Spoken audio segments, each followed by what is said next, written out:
How did you met Andy and when? And can you describe the atmosphere in this time? Well, I was going to film school at Columbia University. It was graduate school, and it turned out I was better at writing film reviews than making movies. And so the professor of film criticism was also the critic for one of the biggest downtown newspapers, the Village Voice, which was like the cool, hip weekly newspaper. Is it still so? No. No, then it was really, very important, and everybody read it. And so he started publishing my reviews.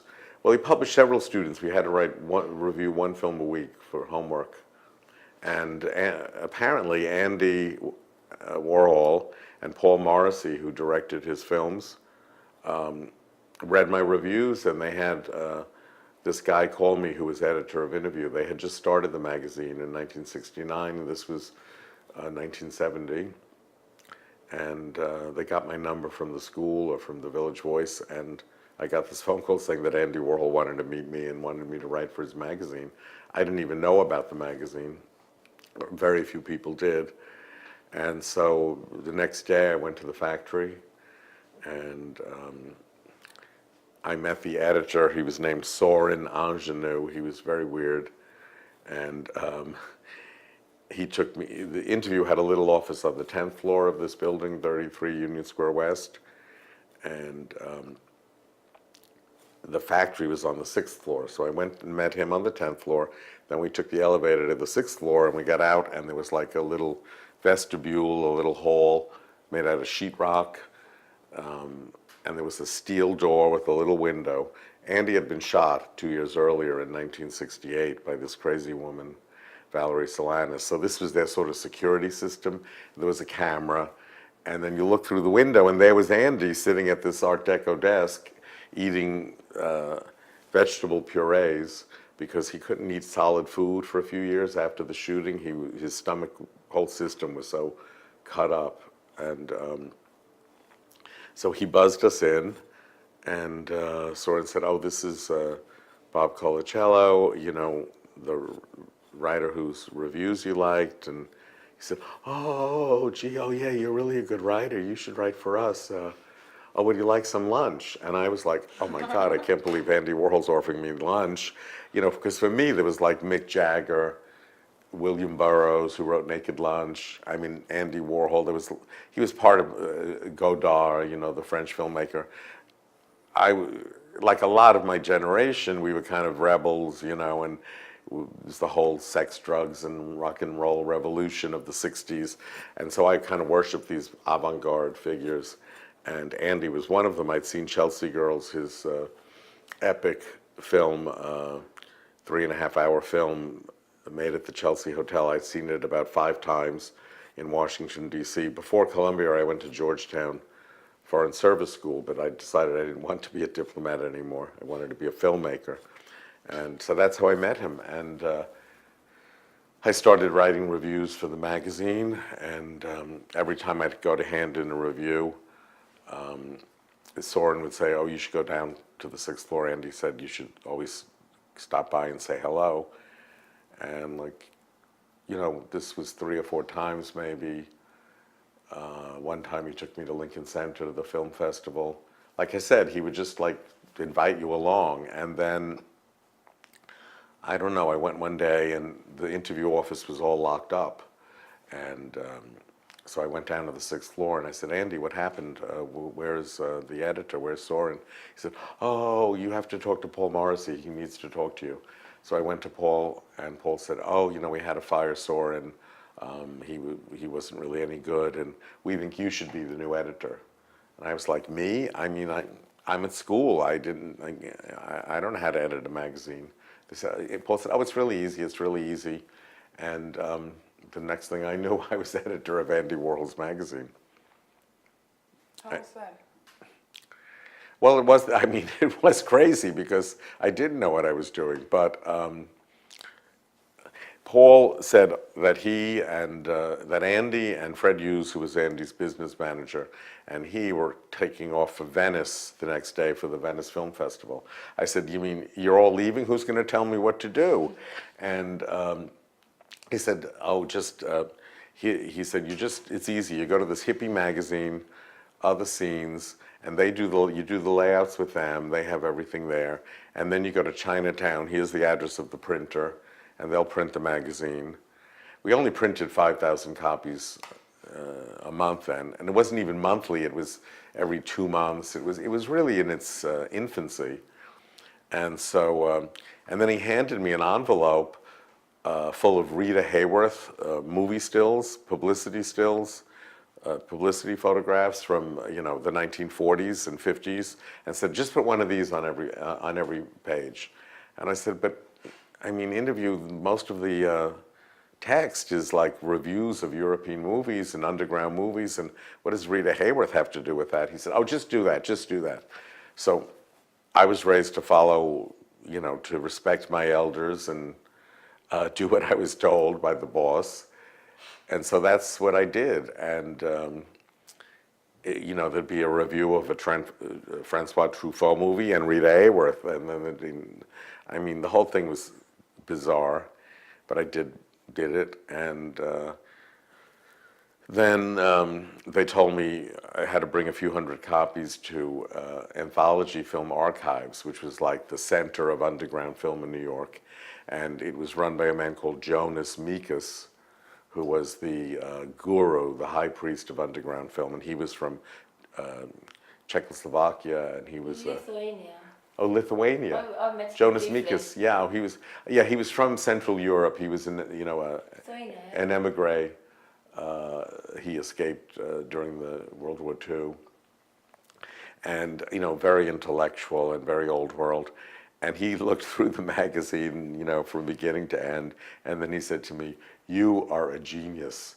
You have completely reinvented the idea of a magazine. The photos have nothing to do with the text." So I was like, oh, this is great. So then the next issue I decided, let's do an Elvis issue, and every picture was Elvis. And Glenn O'Brien, who I'd gone to Georgetown with, and then he was also at Columbia, and his wife, I made Glenn my assistant, and his wife was like our free intern. Anyway, Glenn and I wrote poems about Elvis, and that's when Andy said, no more poetry, no more writing, just tape recording.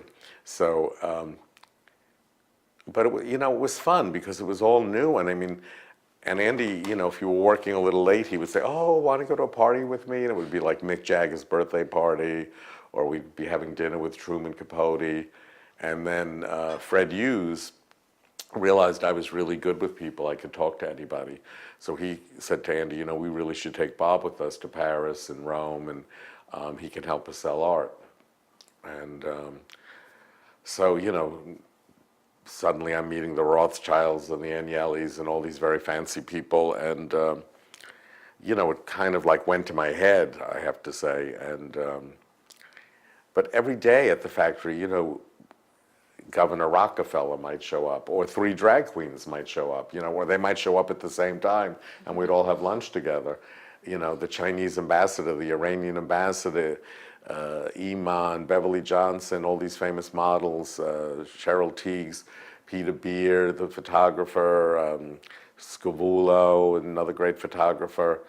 It would just, lots of people from Europe. I would say most of Andy's collectors were European in the 70s, not that many Americans. So, and then we'd always include some advertisers.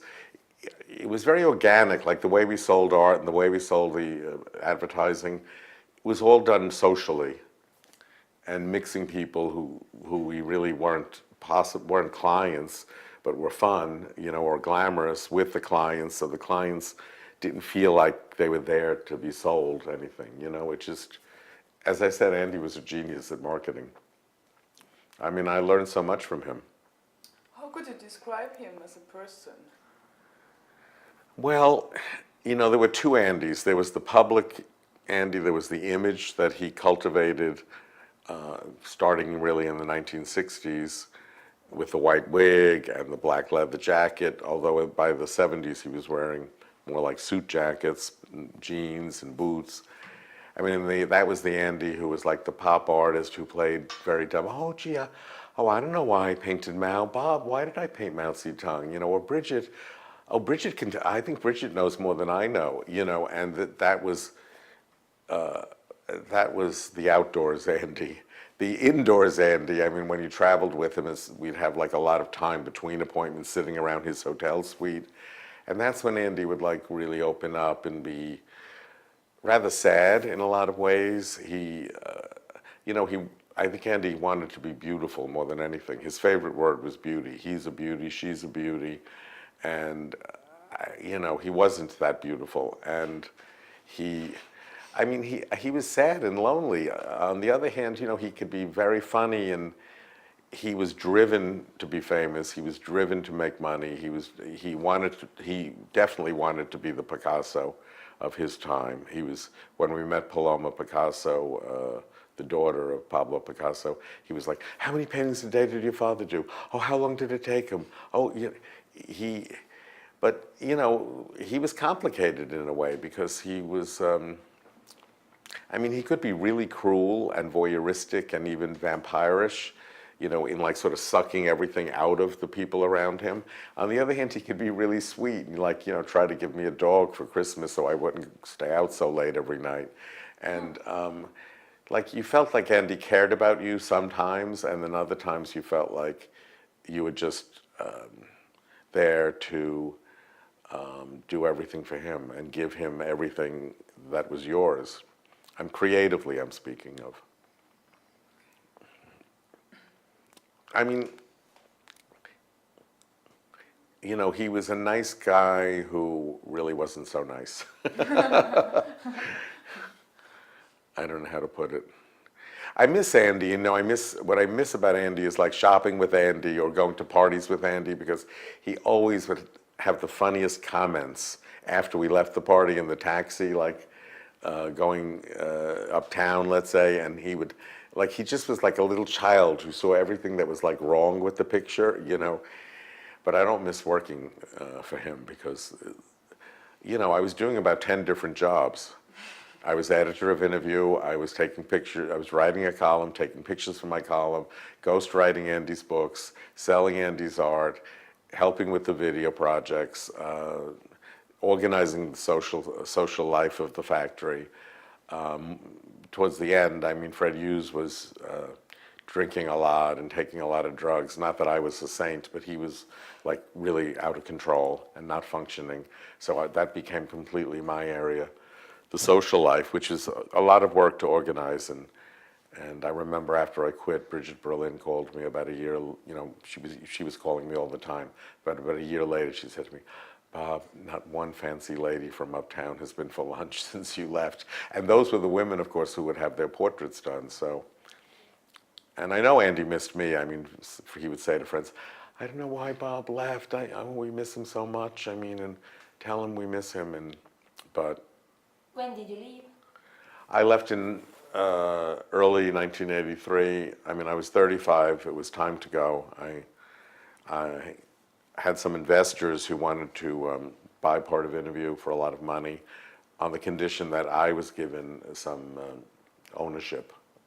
And Andy just said, oh, who do you think you are? You're traveling on private planes with rich people and you're just becoming impossible. And I said, Andy, I'm traveling on these private planes with these rich people to sell your art. And anyway, we just had a big fight, and the next day I decided I don't want to spend the rest of my life working for Andy. I didn't think he was going to die 4 years later. I thought Andy would live to 100, you know, and I'd be 80, we'd all be 85, Fred and Vincent and Pat Hackett, Jed Johnson. Well, Jed had already left Andy then, but, you know, and he'd still be calling us the kids. And like, it was just time to do to go my own way. So the last 4 years you weren't very close?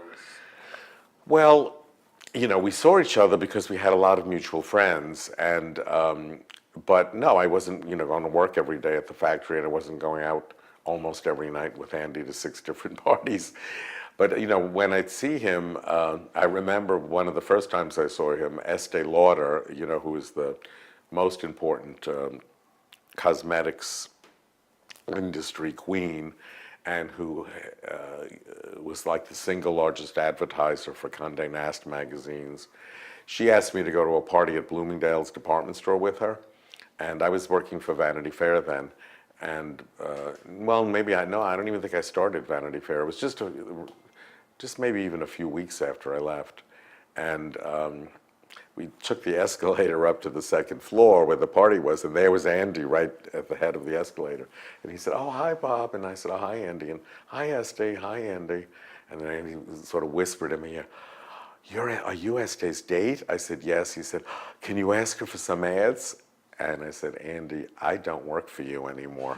I was so happy. No, but my birthday is in May, so people always give me birthday parties because May is the most like social month in New York with all the art auctions, and everybody from Europe is here. And my birthday is like an excuse to have a party. And one of Andy's close friends, who was also a very close friend of mine, Sao Schlumberger, this Paris art collector, and she gave me a dinner, and she said, "I have to invite Andy and Fred Hughes." And I said, "Okay." She said, "But I'll give them a terrible seat." And so, but but little by little we became friends again. But I had to separate myself. But you still wrote a book about working with him. Yeah, that wasn't my plan. 1990. It came out in 1990. Tina Brown, who's the editor of Vanity Fair, would constantly say to me, "Oh my God, your stories about Andy and that whole world are so interesting. You have to write a book. You have to write a book." And I really didn't really want to do it, actually. And but we started. Tina Brown's husband, Harry Evans, at that point was head of Random House. So we started talking about doing a book, and my agent actually put together a deal. But I hadn't signed the contract yet because I really was going back and forth whether I should do it or not. And first of all, I'd never written a book, so it seemed like a lot of work, and I was really very busy with Vanity Fair. But anyway, I went to Switzerland to visit this art dealer, Thomas Amann, in Gstaad, and I arrived early in the morning and was totally jet lagged, so I went to sleep for a little bit, and the next thing I knew, Thomas was shaking me awake, and he said, Bob, I have very bad news, wake up." And I said, what? And he said, "Andy died." And we didn't even know Andy was in the hospital. I mean, it was a secret. And I said, "What?" And the phone rang. And in those days, you had extension phones next to in every like guest bedroom. And Thomas answered it, and it was Larry Gagosian, who wasn't such a huge dealer then, but he wanted to know if Thomas had any Warhols to sell. And I said, "Oh my God, the art world is so terrible, they're so ruthless." And then the phone rang again, and Thomas said, "It's for you." And it was Tina Brown, and she said, "I need 5,000 words on working with Andy, like by Monday." I was like, "What?" "Yes, I need it." So I sat down and wrote these 5,000 words, the title was Working with Warhol. And I realized I could write a book, that I could do it. And so I signed the contract when I got back to New York. And I didn't want the book to be like an expose or, like revenge on Andy. I just wanted to tell the story. And, I had to deal with things like, well, you can't write about other people taking cocaine at Studio 54 if you don't say that I took it, The reader would wonder, why the hell were all these people taking you to the bathroom to watch them take cocaine if you weren't doing it too? So, I tried to be honest. I was honest. I probably left some things out. And when the book came out, actually, then I thought, oh my God, this is too long, it's too detailed, it is too emotional, I should have waited. And then, now it's come out again, a new edition. I wrote a new introduction. And I like it so much more, and all my friends call me up and say it's so much better now than it was then. But it's the same book, it's just that Andy's become so huge that what seemed like just petty little details then now seem like major revelations. And I'm glad now that the book is full of emotion and has this immediacy because, you know, it's real. And now I can look at it with some distance and say, okay, that's how I felt then, and it's a document of that time. You know, and sometimes I say, I'm never going to talk about Andy Warhol again. I'm never giving one more interview. I'm writing a book, my second book, about Ronald and Nancy Reagan, and I've got to get in the Reagan frame of mind. But I just gave a talk up in Toronto at the Royal Ontario Museum about Warhol and Reagan. And as the two symbols, let's say, or avatars of the two sides of this cultural war that's been going on in America since the 1960s. Andy is the, let's say, prophet or high priest of the 60s counterculture, the sex, drugs, and rock and roll revolution. Reagan was the 1980s attempt to restore the old values, you know, of patriotism and religion and, you know, conservatism, basically. Anyway, I think it's, you know, been a privilege to know Andy and work with Andy, and then to be able to go on and make my own career completely separate, because not many people survived the factory. I mean, so many people overdosed, so many people committed suicide, especially the people who were in his movies. Fred Hughes died of multiple sclerosis. Jed Johnson died in a plane crash. I mean, there are other people who are still around, but they're not doing anything, you know.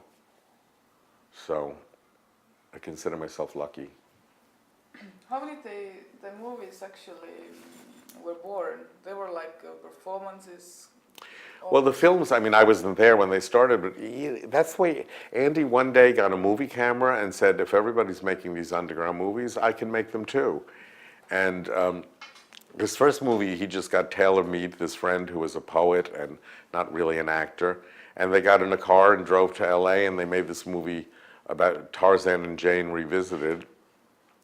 And then from there, Andy started with Empire, where he just put a camera on a tripod, a 16 millimeter movie camera, and filmed the Empire State Building for 8 hours. And then he did A Man Sleeping for 8 hours, and very basic. There was no motion, there was no sound. They just, he did these screen tests. In those days, 16 millimeter film came in 3.5 minute reels. So he would do these screen tests that would, you know, he would say to you, let's do a, you know, Sandra, I want to do a screen test of you.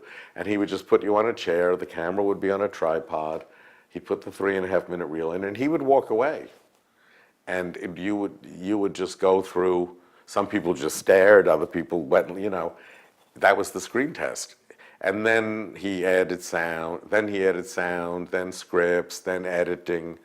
You know, it was like a process. And when Paul Morrissey got involved and directed, Andy started becoming the producer, and Paul was the director. And Paul made Flesh, Trash, Heat, which were really like feature films, 90 minutes. They had more of a plot, not much. You know, they were more commercial, let's say, but not really. What about the gender topic? Did it interest Andy a lot? Oh yeah, Andy was very interested in drag queens. He used to say, the word transgender didn't really exist then. I mean, now everything's so politically correct. But Andy used to say, oh, and I don't know who invented drag queens first, Dali or me, but yeah, Andy loved. The drag queens were really funny, you know, and the three that were the main ones at the factory were Candy Darling, who looked like Kim Novak. She was totally beautiful and actually could pass for a woman. Then there was Hollywood Lawn, who was Puerto Rican, really crazy, really funny, not that beautiful. And Jackie Curtis, who sometimes would be a boy and sometimes would be a girl, and was a very talented playwright. And they were in, Andy made a movie called Women in Revolt, Andy and Paul Morrissey, which was about sort of making fun of the women's lib movement. We were very politically incorrect at the factory. I mean, Andy was a liberal Democrat, Paul Morrissey was like a super right-wing Republican, but we were not so much for the women's lib and gay lib. Not that we were against it, it's just that it was so boring. I mean, they were so, So you know. you still consider political activism boring? I actually do. Well, they all became so Stalinist or so puritanical. I mean, and ideological, and it's like you went from a conservative orthodoxy to this liberal orthodoxy. It was, you know, Andy had his political beliefs. Of course, he was gay. You know, he probably would have thought gay marriage was cool and funny. He would have thought it, I mean, but he publicly was not committed to any cause other than the Andy Warhol cause. And I think that's typical of most artists. I think to be an artist, you have to be, I mean, to be a great artist, you have to be very selfish.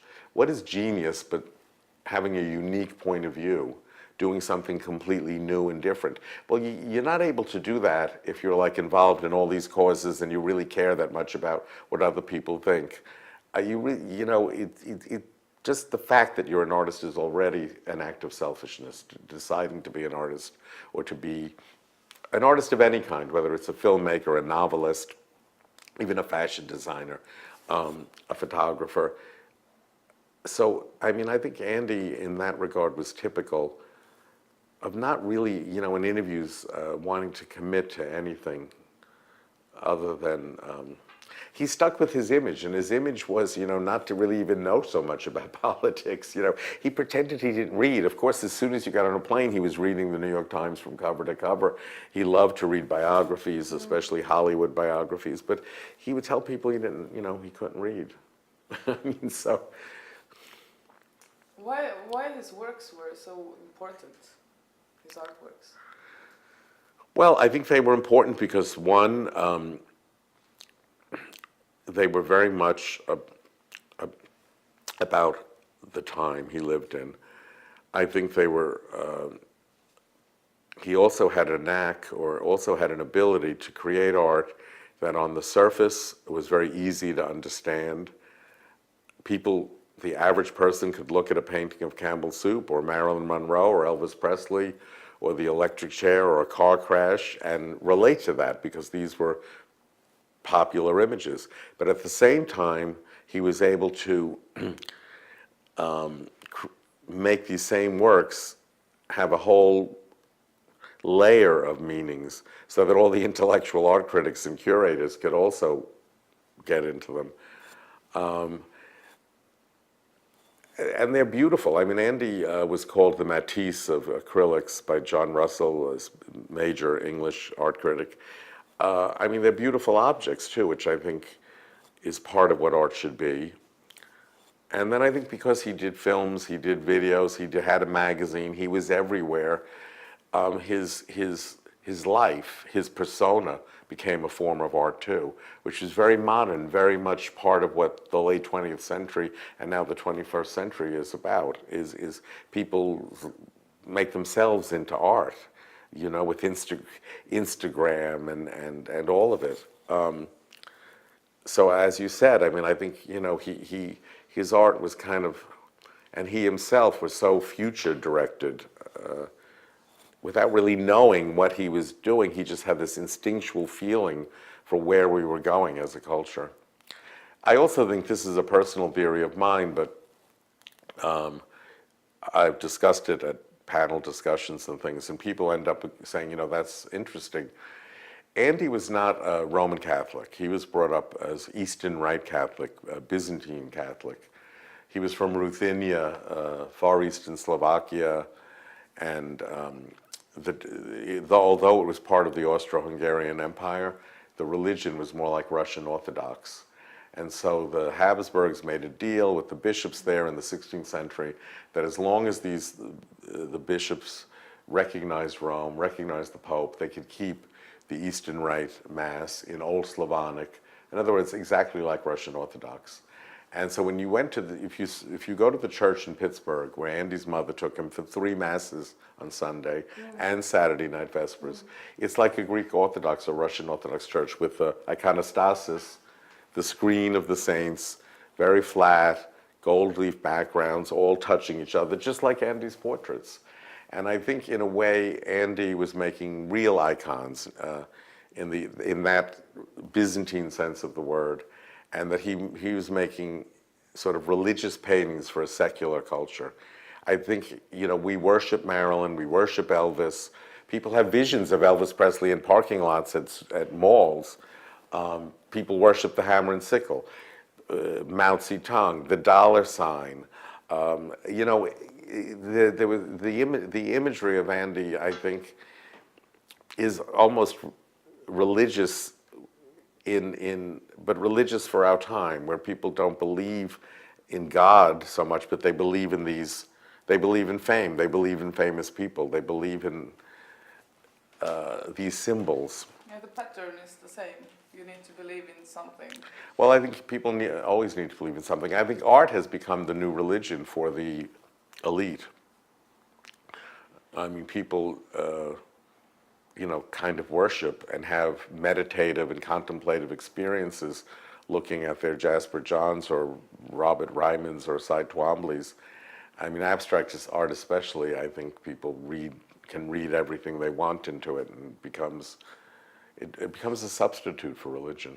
One of the most interesting things, someone said, Larry Gagosian, we had a panel discussion this summer at the museum in East Hampton, and I was the moderator, and I had Larry Gagosian, Peter Brandt, who's one of Andy's biggest collectors from the beginning, A.B. Rosen, who's a new collector but huge, Jane Holzer, who was, in Andy's films.